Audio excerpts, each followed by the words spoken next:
Saludos amigos, nuevo vídeo de Brújula de Mercado y el primero del año 2019, porque cerramos el 2018 con un vídeo que, por cierto, ha sido bastante certero porque los niveles que fueron comentados hace ya 2 semanas, 3 semanas, se han mantenido bíblicos, se han mantenido casi como si fuesen índices proféticos, ¿no? Han funcionado bastante bien para la bolsa americana, para la bolsa europea y hemos visto que además en el caso de la mayor moneda del mundo, el dólar, pues todavía sigue en el guión que pronosticamos y en la sección de gráficos de este reporte pues podrás ver exactamente qué niveles fueron y cómo o hasta qué punto fueron predictivos.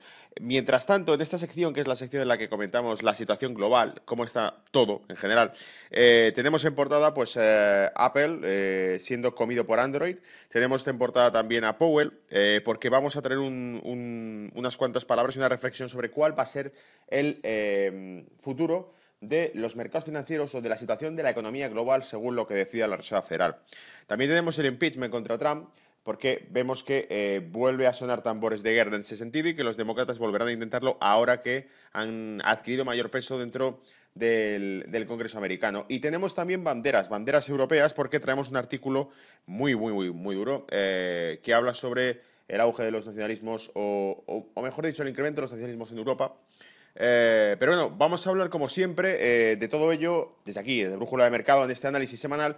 Y si no estás suscrito, te invito a que te suscribas para que te llegue la notificación de cada reporte que vamos haciendo, cuyo único fin es ponerte al día de lo que realmente no te van a contar en la televisión y lo que hace falta ir navegando, investigando y profundizando a través de la información disponible en ese océano libre de Internet para ir pudiendo hacer un guión de lo que ocurre. Punto número uno, los demócratas volverán a intentar el impeachment contra Trump en 2019. De hecho, ya se están moviendo fichas hacia esa dirección y os lo comento a fondo en este reporte. Ahora veremos los detalles. Bloomberg, punto número dos, la economía mundial sentirá con retardo el 2019 la trade war.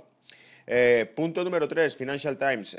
Powell y los dos posibles escenarios de la Fed. En este caso os traigo un resumen de un artículo que dio el Financial Times donde nos da escenarios posibles según lo que haga Powell a partir de ahora y donde de algún modo reconoce que las palabras de Trump en sus twitters no iban desencaminadas cuando Powell implícitamente ha admitido que algo de razón tienen. Punto número 4, los 100 días más duros de Apple. Aquí es cuando vamos a comentar el caso de Apple y vamos a comentar exactamente pues a qué se deben todas sus penurias, ¿vale? Punto número 5, el presidente chino pide a las Fuerzas Armadas que se preparen para la guerra. Pues es un breve artículo de un diario asiático donde nos comenta que la Junta Militar de China, presidida por el presidente de China, que también es miembro del Consejo de la Junta Militar, eh, pues tras sus últimas reuniones, bueno, la última reunión celebrada, el presidente de China les pidió que estuviesen preparados para la guerra. No solo eso, creo que utiliza la palabra emprender, o sea que es algo que también podremos ver ahora al detalle. Y punto número 6, la derecha europea amenaza a la Unión Europea.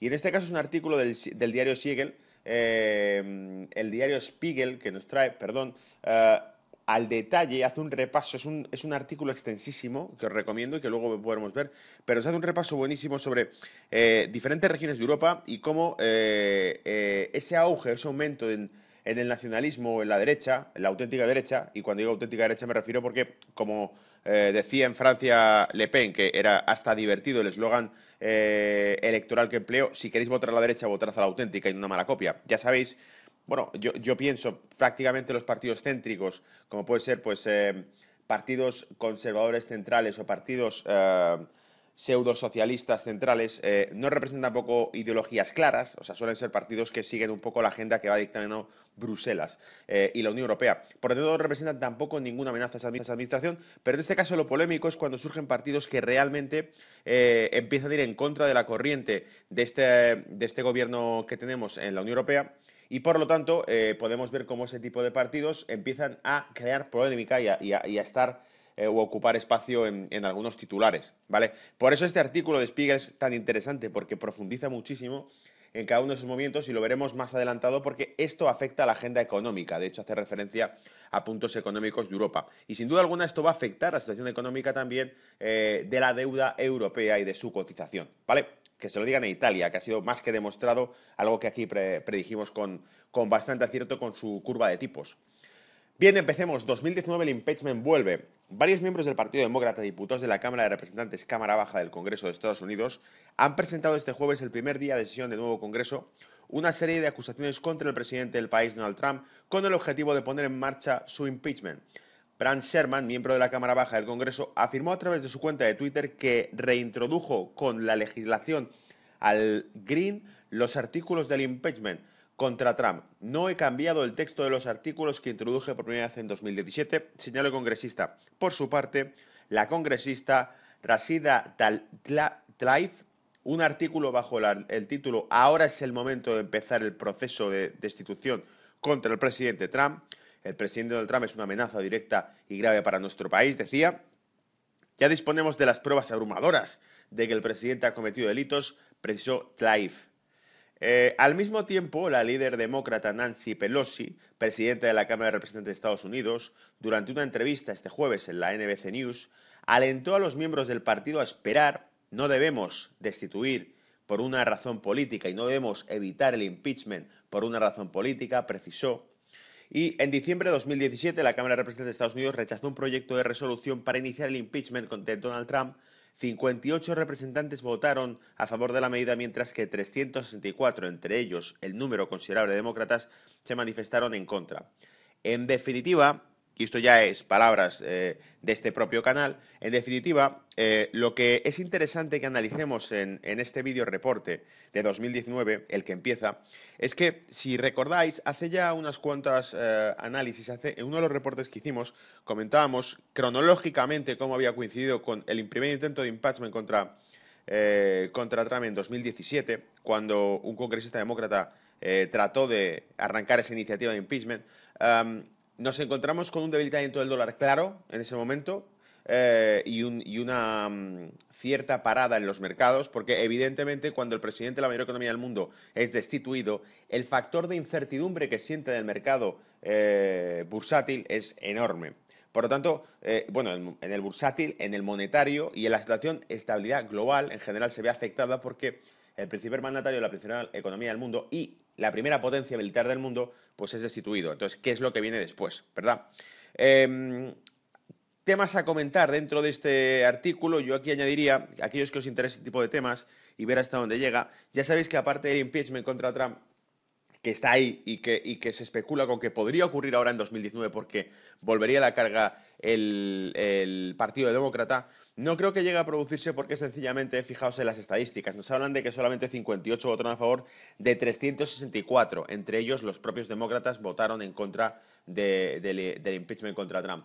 Por lo tanto, yo creo que ese es un evento que difícilmente se producirá.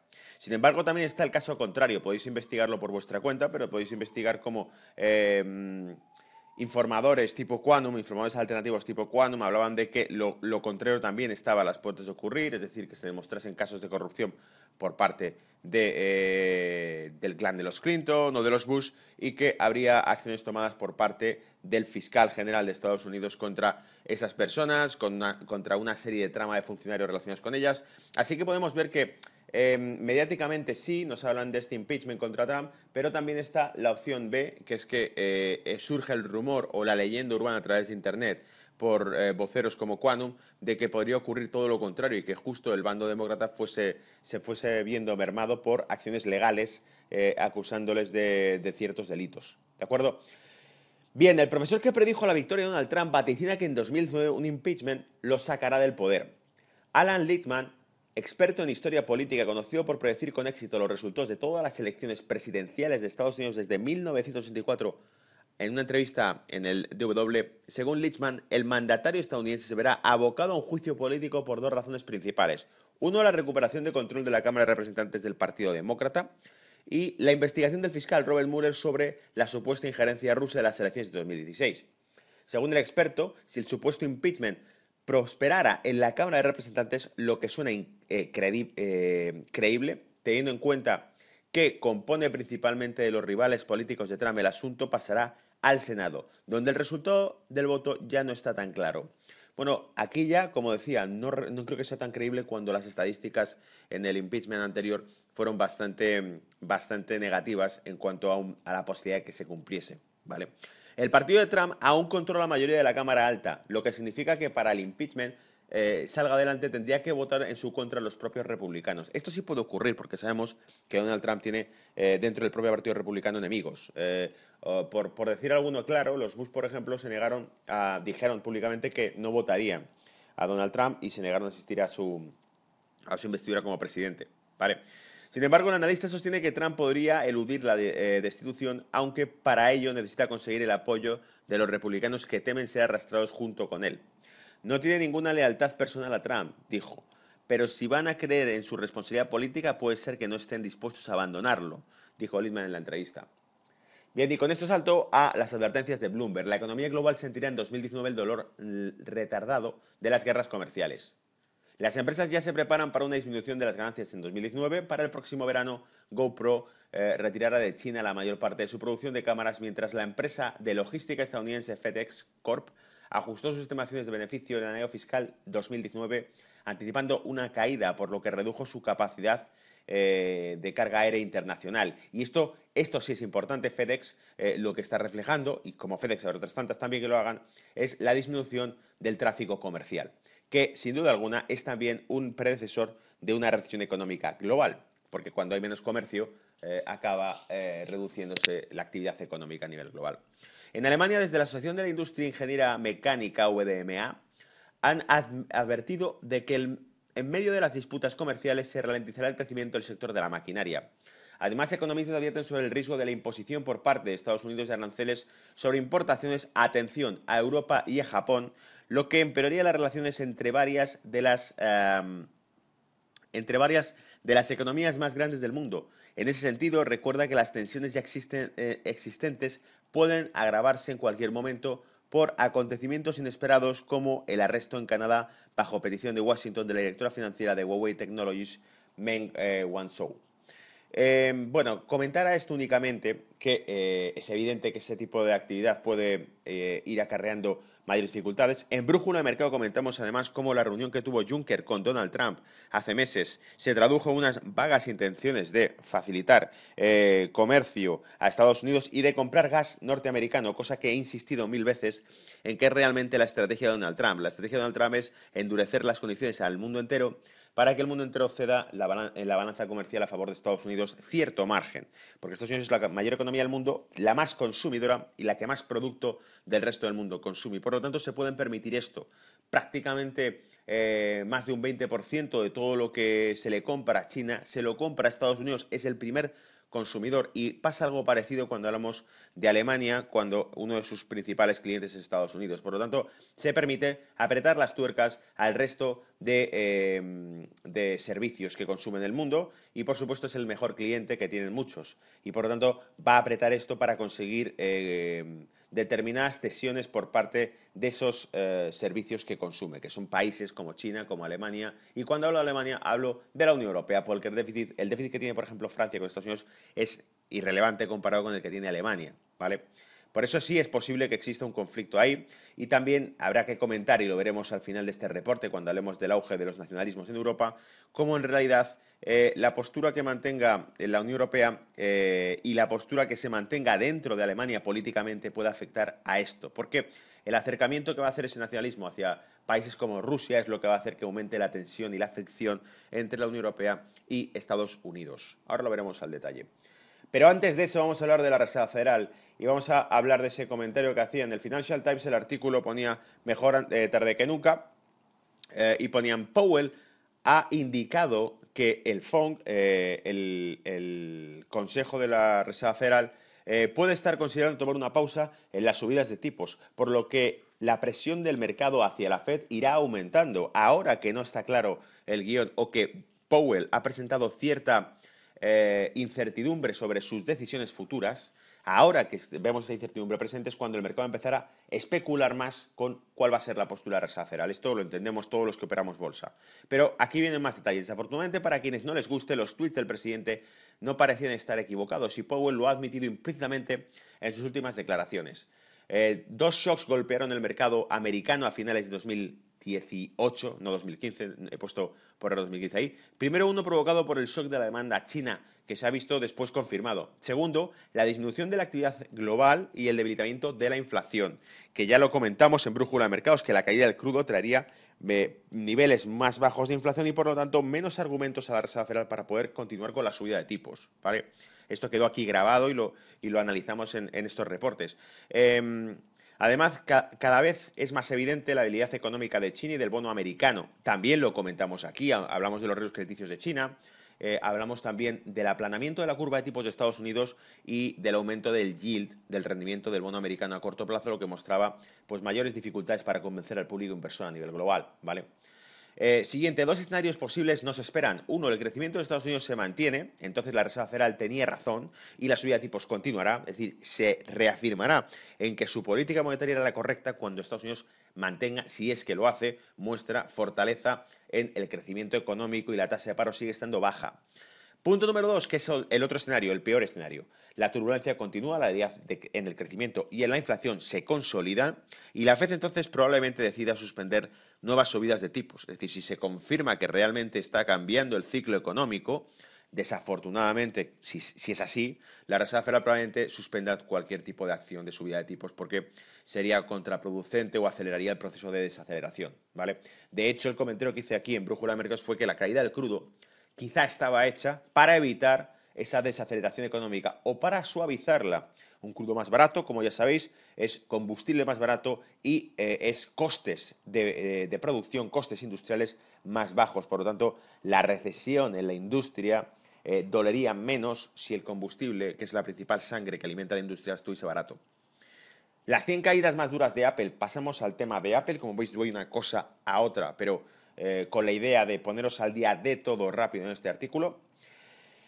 De tocar máximos a valer un 37% menos, la reducción de ingresos en las arcas de Apple se debe fundamentalmente al descenso de ventas en China, pero también en Europa. O sea, aquí lo que trato de hacer, esto es un artículo que traíamos de Last Investing, es dejar claro que la caída de Apple no se debe únicamente a la guerra comercial. Quizás se debe, sin duda, está influenciada por la guerra comercial, pero la compañía de Apple ha sido una estrella fugaz, ha estado siempre subiendo durante años, incluso en momentos malos del mercado americano. Cuando otros caían y yo creo que también forma parte de un ciclo natural lo que le está ocurriendo. En noviembre, Cantar World Panel sacaba un estudio de cuotas de mercado mundiales. Así, el sistema operativo Android sigue la opción preferida por delante del sistema operativo de Apple, a pesar de que el sistema operativo de Google pierde terreno frente al sistema operativo de Apple en Estados Unidos, logra importantes avances en 5 de los principales mercados europeos en el tercer trimestre de 2018. Los principales beneficiados de que los usuarios quieran el sistema operativo son dos de grandes rivales de la compañía estadounidense, Huawei y Samsung. El Profit Warning anunciado este miércoles confirma las dificultades por las que está atravesando la empresa con sede en Cupertino. A finales de noviembre, la presentación de resultados del tercer trimestre del año, Apple avanzaba que no volvería a ofrecer los datos de dispositivos vendidos, es decir, reduce su transparencia porque realmente está perdiendo cuotas de mercado. El mercado en aquel entonces ya mostró desconfianza, algo que ha vuelto a constatar con los bruscos descensos de las acciones de Apple en Alemania. En la carta a los inversores, Cook dijo que los problemas que están experimentando la empresa se deben principalmente a China, una región en la que confía en torno al 20% de sus ingresos. Pese a que anticipamos algunos desafíos de mercado emergentes clave, no supimos prever la magnitud de la desaceleración económica, sobre todo en China, declaró. Lo que le queda por ver, pienso yo. Muchos analistas han recalcado que Apple es vulnerable a los efectos de la guerra comercial, ya que muchos usuarios podrían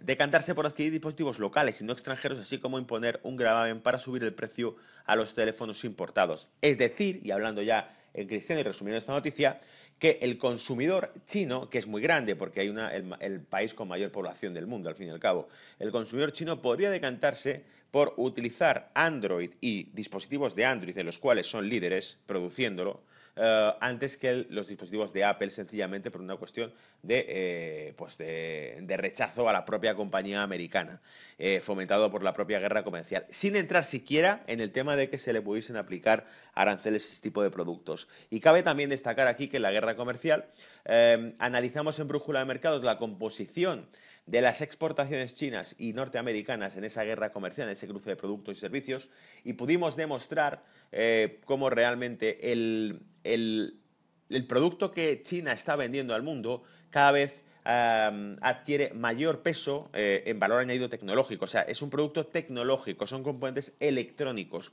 Por tanto, no está vendiendo patatas y rábanos, está vendiendo componentes electrónicos y productos que van adquiriendo cada vez más valor tecnológico. Así que, evidentemente, eso le va a dar cada vez mayor peso a la economía china a la hora de generar dependencia al resto del mundo y al resto de economías por sus componentes, por su tecnología y por su industria, ¿vale? Es decir, están trabajando durísimo esta gente durante décadas para llegar hasta donde han llegado ahora y no van a renunciar a eso. China calls on army to battle ready. China, from China, el presidente Xi Jinping llama al ejército a estar preparado para la batalla. Shanghái, y tenemos aquí el canal de donde lo he sacado, channel newasia.com.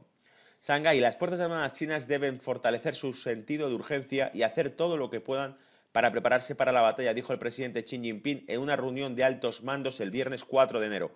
China está dispuesta a reforzar sus fuerzas armadas en medio de las disputas territoriales del mar de China Meridional y la creciente tensión con los Estados Unidos por cuestiones que van desde el comercio hasta el estado de Taiwán.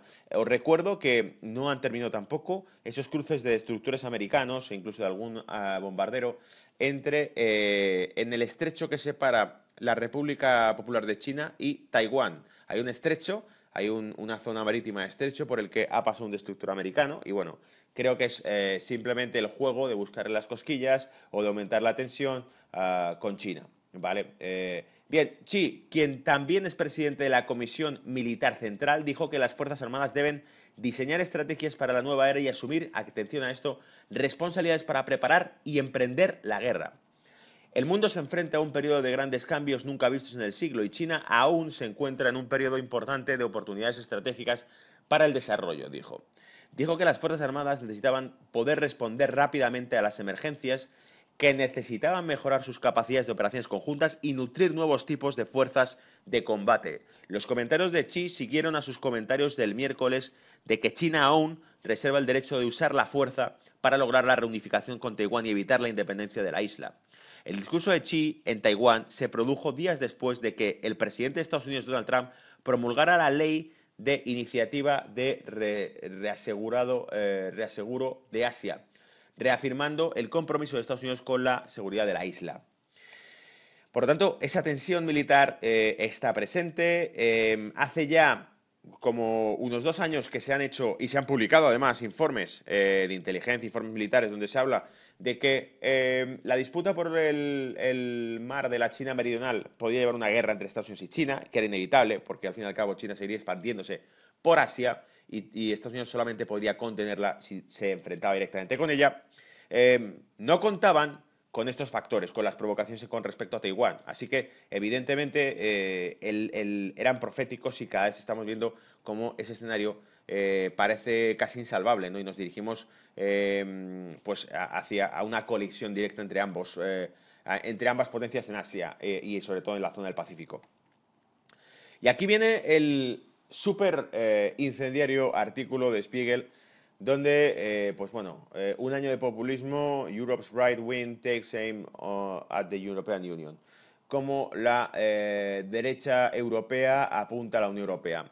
Bien, empiezo porque esto no tiene desperdicio y os invito a que leáis el artículo entero el que le quiera profundizar más en esto, ¿vale? El área derecha espera transformar las elecciones europeas en una especie de plebiscito. ¿Qué tipo de Europa quiere la gente? ¿Debería el bloque europeo convertirse en una unión política con menos poderes reservados para los Estados-nación o debería ser simplemente algo así como una zona de libre comercio en la que cada país individual pueda trazar su propio curso? Según la encuesta más reciente del Eurobarómetro, una mayoría del 62% cree que ser miembro de la Unión Europea es algo bueno, pero al mismo tiempo, exactamente la mitad de los ciudadanos de la Unión Europea cree que las cosas van en la dirección equivocada, un aumento del 8%. La migración sigue siendo vista como el problema más apremiante que enfrenta el bloque. De ahí el auge de los partidos de derecha, pienso yo, ¿vale?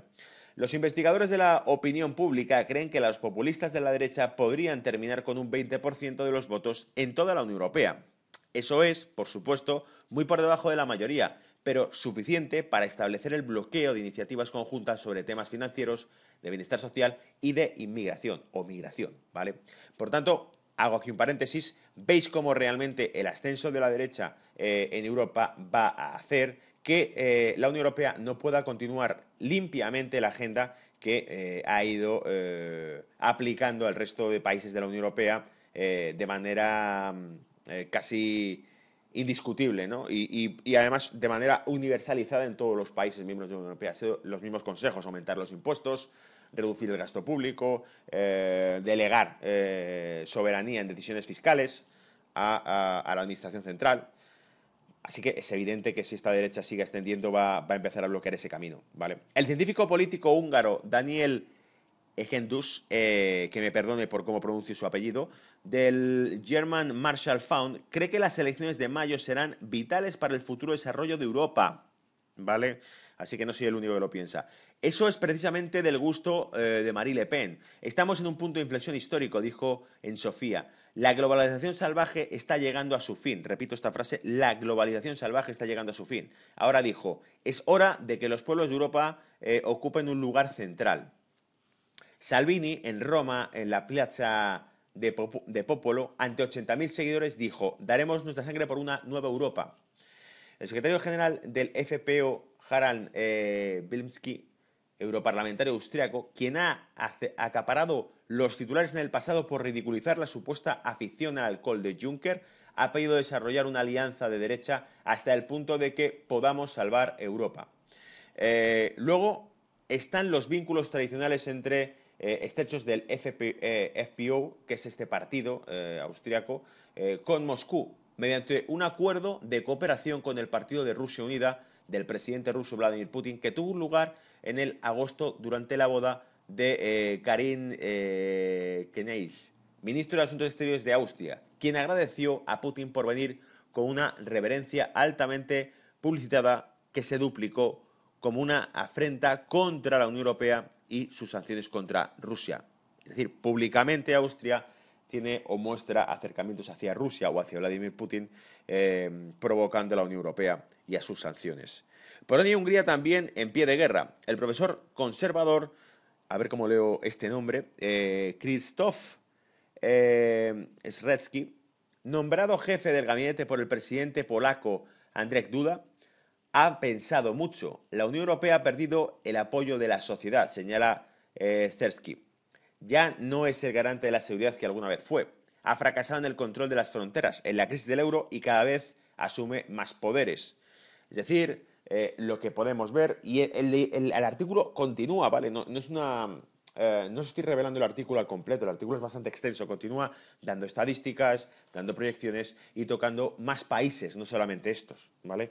Por tanto, la visión generalizada que está dando Spiegel es que efectivamente los enemigos de esa Europa no es que sean de izquierda, es que también lo son de derecha. Es decir, que la inestabilidad social, porque evidentemente el ajuste económico que aplica la Unión Europea a Europa no se hace gratis, se hace generando bastante descontento social. Cuando te suben los impuestos, al principio no se nota, pero luego, al cabo de un tiempo, ves cómo realmente la sociedad empieza a notar ese agotamiento económico que le produce en el bolsillo y sobre todo en el consumo y en la calidad de vida. Pero cuando se recorta el gasto también se acaba notando en los servicios públicos que antes tenían. Cuando el crédito se ve contraído por el sistema bancario dentro de la Unión Europea, que no prestaba o presta un crédito en condiciones que antes no ocurrían, ojo, las malas eran las de anteriores, no las de ahora, es cuando los negocios o las familias empiezan a notar que realmente los cambios se están produciendo y que no parecen ir para mejor. Por lo tanto, todo este tipo de ajustes económicos pasan factura social y generan que los populismos se vean retroalimentados, ¿vale? Y creo que esa es la mayor explicación socioeconómica de lo que está ocurriendo ahora mismo en Europa. Y sin duda alguna artículos como este nos cuentan la cruda realidad que la televisión no nos quiere decir, porque generalmente los medios más populares lo que van a hacer es decir que este es un problema secundario de un ascenso de lo que llaman ultraderecha, ¿vale? Bien, eso es todo para esta semana. Espero que os haya gustado, os haya servido de interés. Si os gusta el material y sois nuevos en el canal, suscribiros y os agradezco si lo compartís en redes sociales para que lleguemos a más gente y así, bueno, pues se retroalimente esto. Quiero agradecer ahora al final únicamente a aquellos que habéis dejado los comentarios sobre el vídeo que hemos subido de Market Making y contaros que efectivamente, pues bueno, dados todos los comentarios que me habéis dejado, la mayor parte de vosotros habéis pedido que continúe profundizando en el tema del Market Making, así que el segundo vídeo que haremos, ahora al alcanzar los 4.500 suscritos, subiré el siguiente que será Market Making 2, donde explicaremos pues un poco más a fondo institucionalmente cómo se compone el market making y realmente pues cómo actúan los mercados OTC y cómo la regulación también que pone Europa dentro de MiFID II, no todo es malo, trata de mantener bueno, un control que es casi imposible sobre ese tipo de productos o mercados OTC ocultos que son los que únicamente pueden ser gobernados por la banca privada mundial. ¿Vale? Bueno, eso es todo. Espero que os sea útil esta semana. Un placer. Cuidaros. Chao.